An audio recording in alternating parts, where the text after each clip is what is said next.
Hi, my name is Michael Hines, and I'd like to just take a couple of moments, if I could, to share with you some thoughts on how to find your purpose. Here's a great quote. Two most important days of a person's life are the day they were born and the day they found out why. Have you found out why yet? Why you were put here? Sadly, most people don't find that. So they wander aimlessly about through life, trying a little of this and a little of that, never really stepping into the it of life, thus never finding fulfillment. Paul writes of this struggle a little bit in Philippians chapter 3 and says, I press on to lay hold of that for which I was laid hold of. I love that. He says, I'm actually putting some pressure, some tension. I'm leaning into the reason that God got my attention in the first place. You know that passage in John chapter 14 where Jesus says, I go to prepare a place for you? Yes, that certainly means future tense, a place, heaven, new earth, according to your eschatology. But there's also a present day expression of the word place as well. See, the word place in the original language is the word monet. And it means a place, a dwelling, a home, a spot, or an area of function. Jesus said, I'm going to prepare a spot, an area of function, a place for you that when you kind of step into it, it'll feel like home.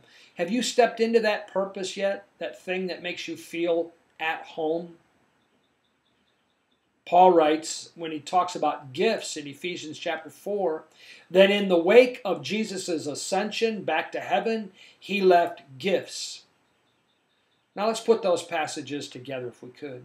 That in Jesus' ascension, in the wake, in the pull, in the thrust of his ascension, he leaves gift to men.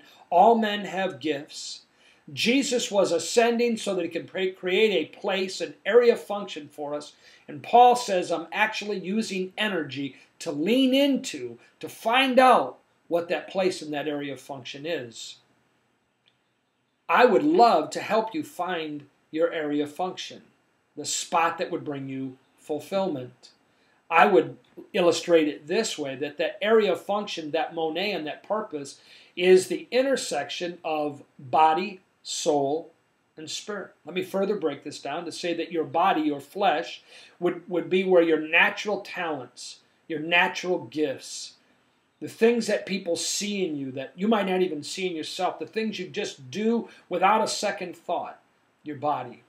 Your soul is your emotions and thoughts. It's the area that you have special skills, trained skills, areas you've received education, degrees for, experience, exposure, on-the-job training. And the third area is the area of your spirit, your passion, the thing that moves you. You look out in the world and say, I must meet this need. The intersection of those three things is your monet. It's your purpose, your function.